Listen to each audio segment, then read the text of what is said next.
ఇప్పుడు మనము నోరూరించే చింత చిగురు పచ్చడి ఎలా చేయాలో చూద్దాం.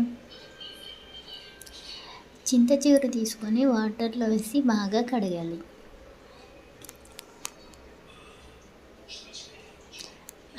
కడిగిన దాన్ని పక్కన పెట్టుకొని ఒక ఆనియన్, పండు మిర్చి అండ్ టమాటా, ఎండుమిర్చి, కరివేపాకు, పల్లీలు, కాస్తని నువ్వులు.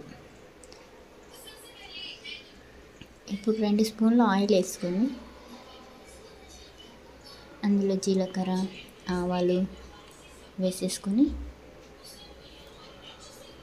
ఎండుమిర్చి,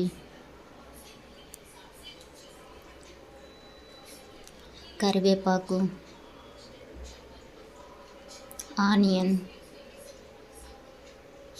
అండ్ పచ్చిమిర్చి ఆయిల్లో బాగా వేయించుకోవాలండి.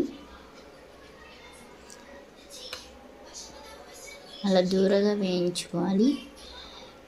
తర్వాత చిన్న బాండి తీసుకొని అందులో పల్లీలు, నువ్వులు వేసేసుకొని స్టవ్ని సిమ్లో పెట్టుకొని బాగా వేగే వరకు ఉంచుకోవాలి. అవి పక్కన పెట్టేసుకోండి.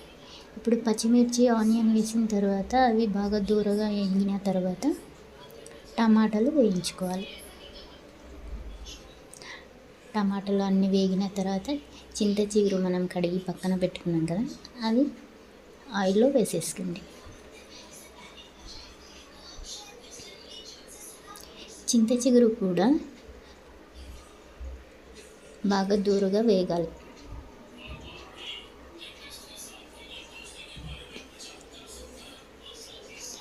బాగా కలుపుతూ ఉండండి.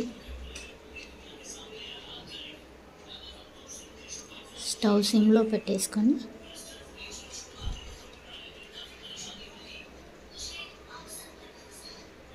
ఇప్పుడు చూడండి, ఇలా దూరగా వేగిన తర్వాత స్టవ్ ఆఫ్ చేసి కొంచెం చల్లార్చుకోండి. మనం ఏవైతే పల్లీలు, నువ్వులు ఉన్నాయో అవి మిక్సీ జాడీలో పెట్టేసుకొని దాంతోపాటు చల్లబడిన తర్వాత చింత చిగురు ఏదైతే వేయించి పెట్టేసుకున్నామో వాటిని జాడీలో వేసేసుకొని మిక్సీ పట్టండి. చింత చిగురు పచ్చడి రెడీ. ఇప్పుడు వేడి వేడి రైస్లో పెట్టేసుకొని తింటే ఉంటుంది చూడండి. వావ్, ఎక్సలెంట్ అండి. మీరు కూడా ట్రై చేయండి చింత చిగురు పచ్చడి.